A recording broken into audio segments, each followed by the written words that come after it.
Hello दोस्तों, कैसे हैं आप सब। आज मैं आप सभी के लिए बृहस्पतिवार की व्रत कथा लेके आई हूँ। कहते हैं इसे सुनने से ही सारे पाप कष्ट दूर हो जाते हैं। विष्णु भगवान की कृपा हम पे हमेशा बनी रहती है। तो आइए आज मैं आपको बृहस्पतिवार की व्रत कथा सुनाती हूँ। प्राचीन समय की बात है। भारत में एक राजा राज्य करता था। वह बड़ा प्रतापी और दानी था। वह नित्य प्रति मंदिर में भगवत दर्शन करने जाता था। वह ब्राह्मण और गुरु की सेवा किया करता था। उसके दरवाजे से कोई भी याचक निराश होकर नहीं लौटता था।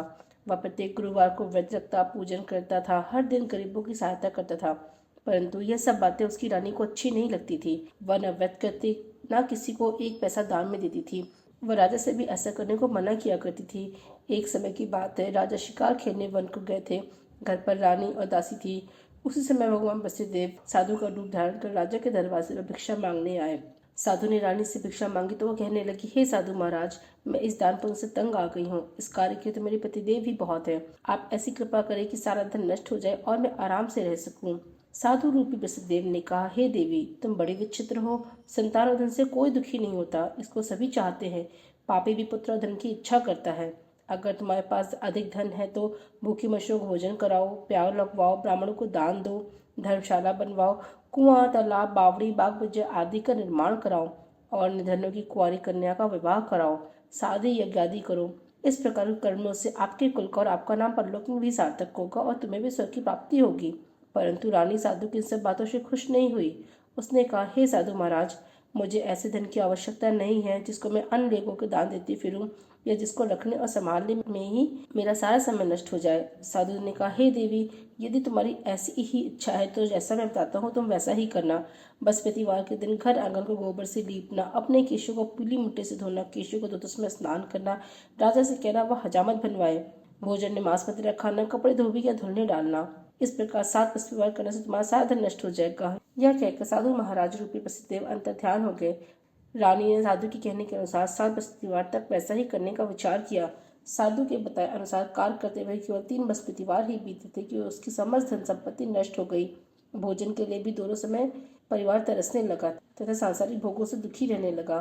तब राजा ने से कहने लगी, हे रानी, तुम यहाँ पर रहो, मैं दूसरे देश को जाता हूँ, क्योंकि यहाँ पर मुझे सभी मनुष्य जानते हैं, इसलिए मैं यहाँ पर कोई काम नहीं कर सकता। मैं परदेश जा रहा हूँ, वहाँ कोई काम धंधा करूंगा, शायद हमारा भाग बदल जाए। ऐसा कहकर राजा परदेश चला गया। वहां जंगल से लकड़ी काट कर लाता और शहर में बेचता। इस तरह जीवन व्यतीत करने लगा। इधर राजा के बिना रानी और दासियां दुखी रहने लगी। किसी दिन भोजन मिलता, किसी दिन जल पीकर ही रहती। एक समय रानी और दासी को 7 दिन बिना भोजन के व्यतीत करने पड़े तो रानी ने अपनी दासी से कहा, हे दासी, यहाँ पास के ही नगर में मेरी बहन रहती है, वह बड़ी धनवान है। तू उसके पास जा और वहां से 5 सेर भेजर मांग कर ले आ, जिससे कुछ समय के लिए गुजर हो जाएगा। दासी रानी की बहन के पास गई। रानी की बहन उस समय पूजा कर रही थी। बृहस्पतिवार का दिन था।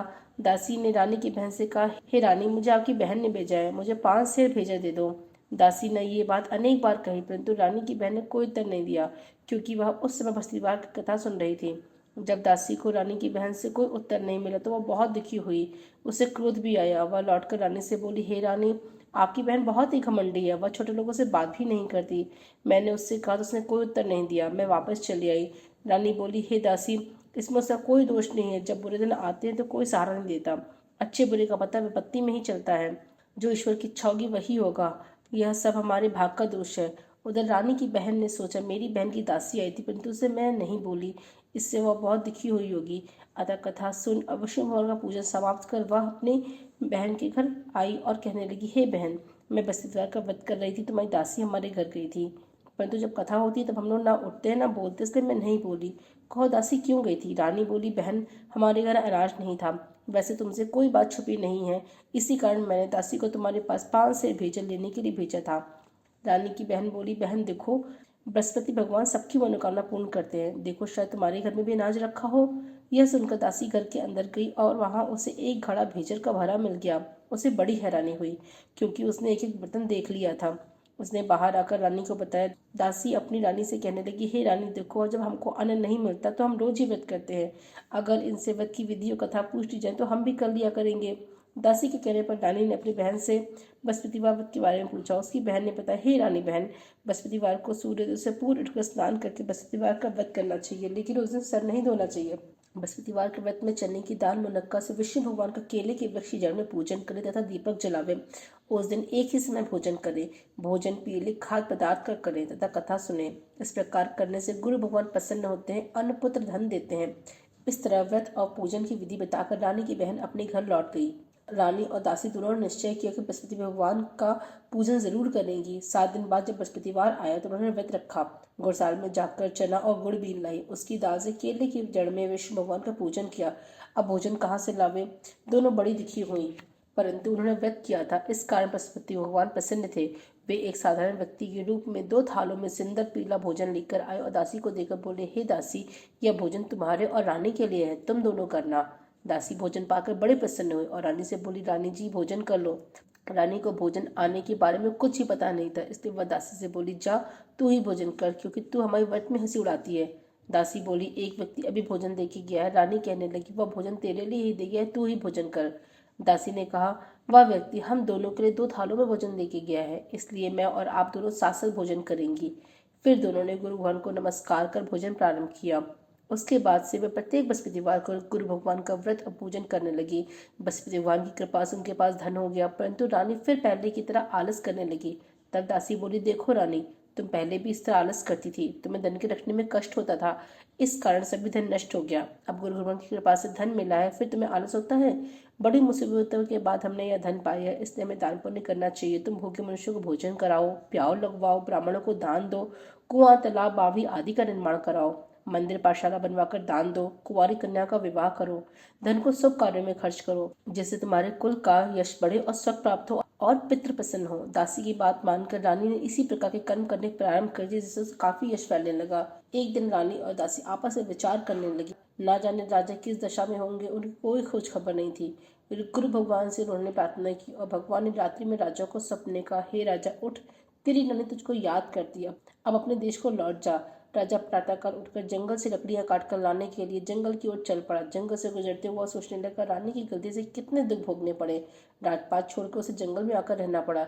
जंगल से लकड़ियां काटकर उन्हें बीच में गुजारा करना पड़ा। उसी समय उस जंगल में बृहस्पति देव एक साधु का रूप धारण कर आए और राजा के पास आकर बोले, हे लकड़हारे, तुम इस सुनसान जंगल में किस चिंता में बैठे हो, मुझको बतलाओ। यह सुन राजा के नेत्रों में जल भर आया। साधु की वंदना कर बोला, हे प्रभु, आप सब कुछ जानने वाले हैं। इतना कहकर राजा ने साधु को अपनी संपूर्ण कहानी सुना दी। महात्मा तो स्वभाव से ही दयालु होते हैं। वे राजा से बोले, हे राजा, तुम्हारी पत्नी ने बृहस्पतिवार के प्रति अपराध किया था, जिसके कारण तुम्हारी यह दशा हुई।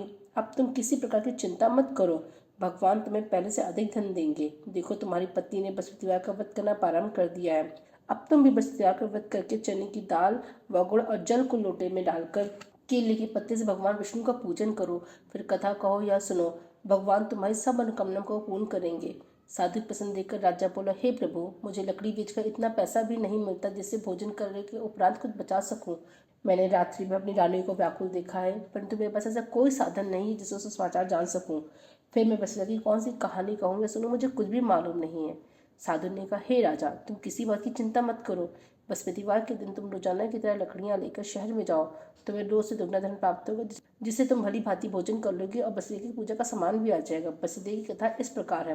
प्राचीन काल में एक बहुत ही निर्धन ब्राह्मण था। उसे कोई संतान नहीं थी। वह नित्य पूजा पाठ करता, परंतु उसकी स्त्री बहुत मलिनता के साथ रहती थी। वह न स्नान करती, न किसी देवता का पूजन करती। प्रातःकाल उठते ही सर्वप्रथम भोजन करती, बाद में अन्य कोई कार्य करती। ब्राह्मण देवता बहुत दुखी रहते, पत्नी को बहुत समझाते, परंतु उसको कोई परिणाम नहीं निकलता। भगवान की अनुकंपा से उस समय ब्राह्मण की पत्नी गर्भवती हुई और 10वें महीने एक सुंदर कन्या को जन्म दिया। निर्धन ब्राह्मण कन्या के जन्म से बहुत दुखी हुआ। धीरे धीरे ब्राह्मण की कन्या बड़ी होने लगी। बचपन से उस कन्या की रुचि भगवान विष्णु की पूजा में थी। वह प्रातःकाल उठते स्नान आदि करके भगवान विष्णु की पूजा करने मंदिर में जाती थी। बृहस्पतिवार को व्रत करके विधिवत पूजा पाठ करती थी। पूजा पाठ के बाद वह पढ़ने के लिए पाठशाला में जाती थी। घर से चलते हुए वह मुट्ठी भर जौ साथ में लेकर जाती और पाठशाला के रास्ते में थोड़े थोड़े जौ गिराती जाती थी। जब वह पाठशाला से घर लौटती तो जौ के वह दाने सोने में बदले हुए मिलते थे। लड़की सभी सोने के दाने बीन लाती थी। एक दिन जब वह सोने के दानों को साफ कर रही थी तो उसकी माँ ने कहा, बेटी, सोने के दाने साफ करने के लिए सोने का सूप भी होना चाहिए। अगले दिन बृहस्पतिवार था। उसने बृहस्पतिवार भगवान की पूजा करते हुए प्रार्थना की, हे भगवान, यदि मैंने आपका व्रत विधिवत किया हो तो मुझे सोने का सूप दे दो। भगवान बृहस्पति देव ने उसकी मनोकामना पूरी करने का वचन दिया। पाठशाला से लौटते समय उसे रास्ते में सोने का सूप पड़ा हुआ मिला। घर लौटकर सोने का सूप अपनी माँ को दिखाकर वह सोने के दाने साफ करने लगी। उसी समय नगर का राजकुमार उसके घर के पास से गुजरा।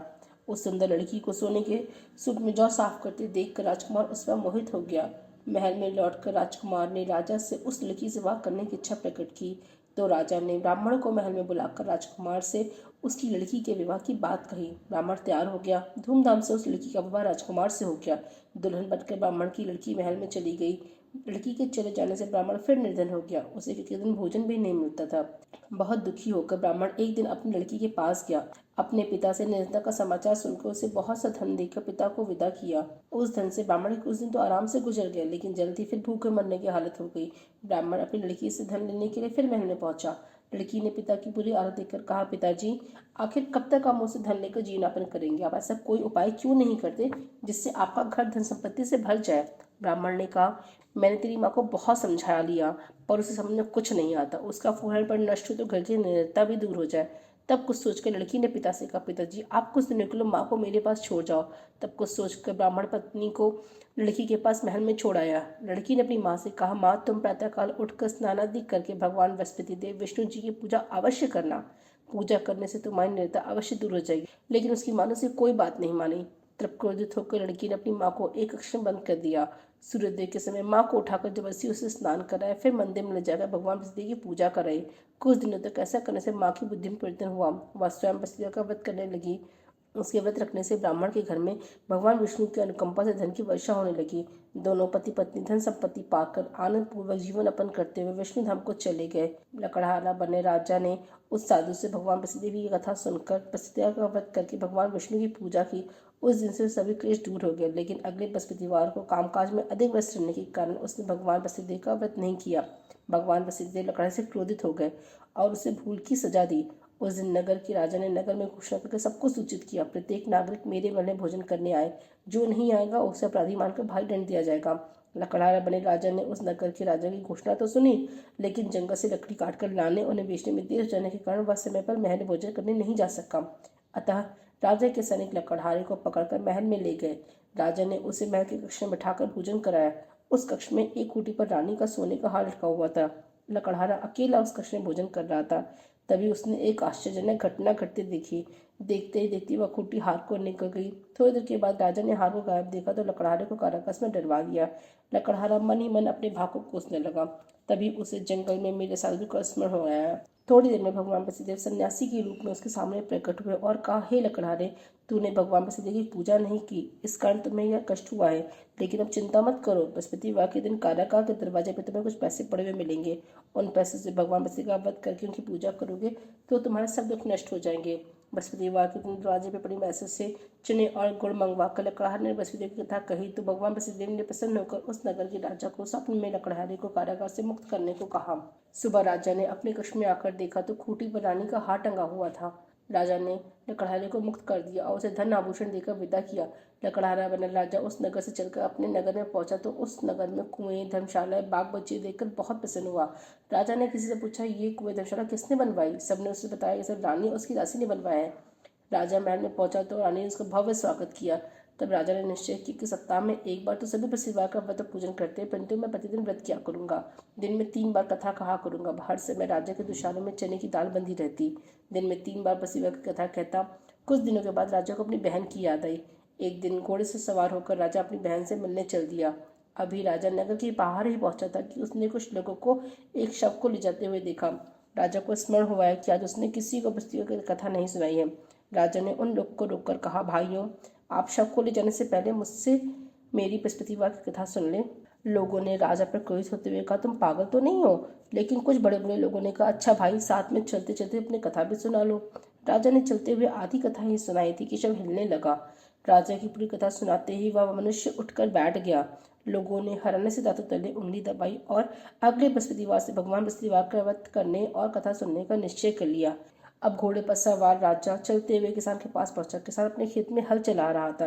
राजा ने कहा, अरे भाई, मुझसे बृहस्पति की कथा सुन लो। किसान झुंझलाकर बोला, अरे भाई, देख नहीं रहे, जितनी देर में तेरी कथा सुनूंगा उतनी पूरे खेत में हल चला लूंगा। राजा ने राशि कर चलने लगा। तभी किसान के पैर लड़काकर जमीन पर जा गिरे। किसान के पेट में भी जोरों का दर्द होने लगा उस किसान की पत्नी जब खाना लेकर आई तो किसान से इस बारे में पूछा। किसान ने घुड़सवार की पूरी कहानी सुनाई। किसान की पत्नी दौड़ती हुई राजा के पास पहुंचकर हाथ जोड़कर बोली, भैया मैं तुम्हारी कथा सुनने को तैयार हूँ। राजा ने उसके साथ खेत पर पहुंचकर बसीरत की कथा सुनाई। तभी बैल उठकर खड़े हो गए। किसान के पेट का भी दर्द तुरंत ठीक हो गया। राजा अपनी बहन के घर पहुंचा तो उसकी बहुत आवभगत हुई। अगले दिन सुबह उठकर राजा ने देखा घर के सभी लोग भोजन कर रहे हैं। किसी भूखे को बस्ती का कथा सुनाए बिना राजा भोजन नहीं करता था। उसने बहन से कहा, बहन क्या हमारे घर में से कोई व्यक्ति जिसने अभी तक भोजन नहीं किया हो? उसकी बहन बोली, भैया हमारे घर में तो क्या, आपको पूरे नगर में से कोई व्यक्ति नहीं मिलेगा जिसने सुबह सुबह भोजन नहीं किया हो। तब राजा ने बहन के घर से निकलकर उस नगर में बिना भोजन किए व्यक्ति की तलाश की। एक गधेड़े के घर में उसका बेटा बीमार होने के कारण भूखा रह गया था। राजा ने उसको जाकर बृहस्पतिवार की कथा सुनाई। कथा सुनते सुनते गधे का बेटा बिल्कुल ठीक हो गया। सबने राजा की बहुत प्रशंसा की। एक दिन राजा ने अपनी बहन से कहा, बहन हम अपने घर जाना चाहते हैं, तुम भी हमारे साथ चलो, कुछ दिन वहां रहकर लौट आना। राजा की बहन ने अपनी सास से पूछा तो सास ने ताने मारते हुए कहा, बहू मायके जाना तो अकेले जाना, मेरे पोतों को नहीं ले जाना। तुम्हारे भाई की कोई संतान नहीं है, कहीं तुम्हारी भाभी मेरे पोतों पर कोई जादू टोना न कर दे। दूसरे कक्ष में बहन की सास की बातें सुनकर राजा दुखी मन से अकेला ही अपने नगर को लौट आया। रानी ने राजा से कहा, आप तो अपनी बहन को साथ लेने की बात कहते फिर बहन को क्यों नहीं ले? तब राजा ने दुखी होते हुए कहा, रानी हमने संतान, इसलिए हमारा घराना कोई पसंद नहीं करता। रानी ने राजा को समझाया, हे प्राणनाथ, हमें बृहस्पतिदेव ने सब कुछ दिया है, अब भगवान बृहस्पतिदेव हमें संतान भी अवश्य देंगे। बृहस्पतिवार को विधिवत करते हुए राजा रानी ने भगवान बृहस्पतिदेव से संतान के लिए प्रार्थना की। कुछ दिनों के बाद उन्होंने स्वप्न में दर्शन देते हुए कहा, हे राजन, तेरी मनोकामना अवश्य पूरी हो गई। एक सप्ताह बाद ही रानी की मृत्यु हो गई। 10वें महीने रानी ने एक सुंदर पुत्र को जन्म दिया। राजा रानी जीवन पर्यंत बृहस्पतिवार का व्रत करते रहे। उनके घर में धन की वर्षा होती रही। इसी तरह आनंद पूर्वक जीवन यापन करते हुए राजा रानी भगवान बृहस्पतिदेव की अनुकंपा से मोक्ष को प्राप्त करके सीधे वैकुंठ धाम पहुंच गए। बृहस्पतिवार को विधिवत व्रत करके जो स्त्री पुरुष भगवान विष्णु की पूजा करते हैं, भगवान उनकी सभी मनोकामना पूर्ण करते हैं। इति श्री बृहस्पतिवार व्रत कथा। बोले बृहस्पति देव की जय, विष्णु भगवान की जय।